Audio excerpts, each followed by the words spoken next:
경북 경산시 팔공산 불굴사에 위치한 홍주암은 절벽 자연석굴에 자리 잡은 이국적이고 신비로운 암자입니다. 원효대사가 수도하고 김유신 장군이 삼국통일을 기도했던 곳으로 전해지며 붉은 구슬 태양을 의미하여 불굴사에서 해가 가장 먼저 뜨는 소원 명당으로 알려져 있다. 불굴사 경내 북동쪽 절벽에 위치하며 거대한 바위 자연석굴 내부에 부처님이 모셔져 있다. 원효대사가 수행했던 원효근로도 불리며 김유신 장군이 소년 시절 수련하며 통일을 기원한 장소로 유명하다. 김유신 장군은 삼국통일이라는 대업을 앞두고 이곳에서 며칠 동안 단식하며 기도했으며 어느 날 새벽 하늘에서 내려온 듯한 빛과 기운을 받았다고 하며 이후 삼국통일의 업적을 달성했다는 전설이 있다. 불굴사는 신라시대 원효대사가 무학산 자락을 지나던 중 밤중에 산속 동굴에서 은은한 빛이 새어 나오는 것을 보고 그곳에 좌선에 들자 바위 속에서 울려 나오는 듯한 버음을 깨닫고 이곳 암구를 중심으로 작은 수행처를 세웠는데 이것이 불굴사의 원조라고 전해지고 있다. 팔공산 남동쪽 끝자락인 무악산 불굴사는 신라 신문왕 10년인 690년에 원효대사가 창건되었다고 전해지며 원효대사가 불굴사 석굴에서 수행한 것을 계기로 오키대사가 창건했다는 이야기도 전해진다. 불굴사에 대한 자세한 역사는 전하지 않지만 조선 정기 50여 동이 정각과 12개의 부소감자 8대의 물방아를 갖추고 쌀을 찌어 승려와 신도들을 공양한 대사찰이었다고 한다. 영조 12년 1736년에 홍수로 인한 산사태로 대파되어 퇴락하였다가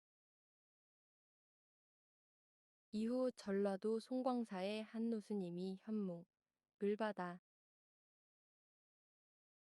이곳에 와서 중건하여 현재의 모습을 갖추었다.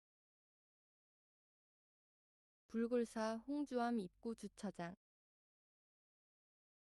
경산 불굴사는 입구에 일주문이나 천왕문이 없으며 현재 일주문 건립을 위한 불사를 진행 중에 있습니다.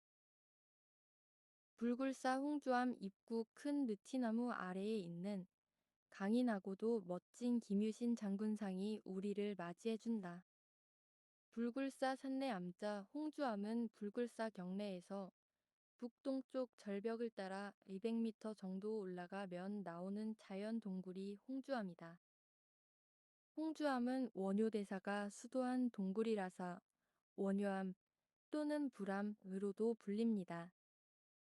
곧바로 위로 50여m 흙길을 따라가다 보면 붉은 채색이 된 4층 형식의 암벽에 붙어있는 그림 같은 암자를 볼 수 있다. 와, 엄청난 암벽 위에 지어진 홍주암 풍경이 압도적이다. 불굴사 홍주암 1층에는 홍주암이라는 빨강색 글씨가 새겨진 암석과 전망대 공간 2층으로 올라가는 계단이 있다. 붉은 구슬, 즉 태양을 뜻한다는 홍주암. 언제부터 홍주암이라 불렀는지 모르지만 붉은 구슬의 의미는 태양을 뜻해서 음의 기운을 가진 불굴사 경내에서 가장 먼저 양의 기운인 해 일출을 마주하는 장소라고 한다. 홍주암 2층에는 아동제일약수와 원유굴이 있다. 벽면에 아동제일약수라고 새겨져 있다. 원효대사와 김유신 장군이 수행 중 마셨다는 약수인데 장군수라 한다. 우리나라에서 제일의 약수라는 의미다. 이 약수는 소화불량과 신장염에 특별한 효능이 있다고 하는 주지스님의 안내글도 씌여 있다. 많은 양의 약수가 나오는 것은 아니지만 효험이 있다는 것까지 알려지면서 한 방울도 아깝다는 듯 모으고 있다. 실제 약수를 마셔보면 달다는 느낌이 든다. 깊은 굴의 석가모니 부처님을 중심으로 좌우의 금강 역사가 양각돼 있다. 이 굴은 불굴사가 건립되기 이전 원효대사가 수도한 곳이며 김유신 장군이 소년 시절의 삼국 통일을 겸언하며 수련한 곳이라 전해진다. 이곳에서 신라시대 것으로 추정하는 청동불상이 발견되었다고 한다.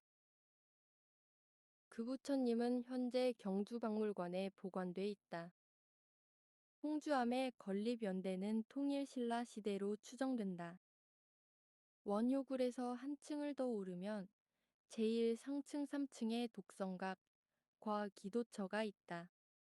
독성각은 홀로 깨달음을 이루었다는 나반존자를 모신다.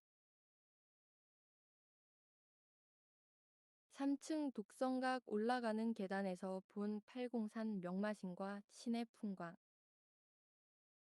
난간에 나뭇가지에 사람들의 소원이 적힌 황금빛 나뭇잎이 수없이 매달려 있다. 황금 덩어리 같은 소원들이다. 올라오던 이가 계단 끝에 서서 먼 산을 향해 합장을 하고 허리를 숙인다.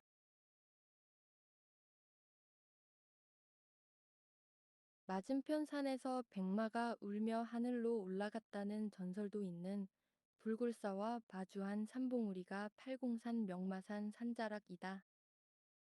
바위 구석구석 부처님이 있다. 홍주암 석벽을 오르면 독성전. 독성은 석가모니 부처님의 제자인 16나한 중 빈드로존자를 일컫는데 나반존자라고도 한다.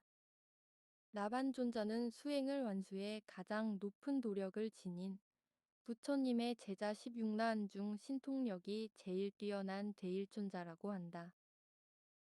나반존자 신앙은 한국에만 있는 독특한 신앙 형태로 나반존자에게 기도하면 소원 성취가 빠르다고 전해진다. 나반존자 기도는 성취가 빠른 반면에 기도할 때는 반드시 정성스런 공양물을 올리고 몸과 마음을 깨끗이 해야 한다.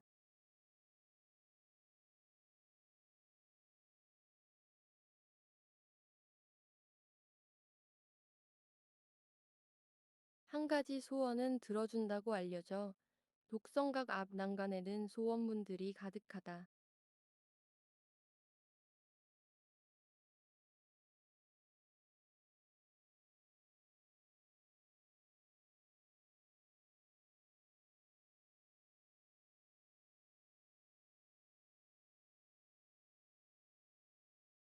국토의 70%가 산, 이 한민족에게 사는 하늘과 가장 가까운 위치에서 신령이 머물거나 신령이 내려오는 장소로 엄숙하고 숭고한 기도처였다. 특히 바위산들은 더욱 그러했다. 바위가 통바위일수록 기도발이 잘 받는 영험한 산이다. 홍주암은 통바위로 된 신비스러운 최고의 기도처이다. 불굴사. 불굴사 약사전 안에는 족두리를 쓴 여인 모양의 약사열에 불이 모셔져 있는데 이곳에서 8km 떨어진 팔공산 갓바위 부처님과는 부부 부처님으로 하루에 두 곳 모두에게서 기도를 드리면 소원이 이루어진다고 한다.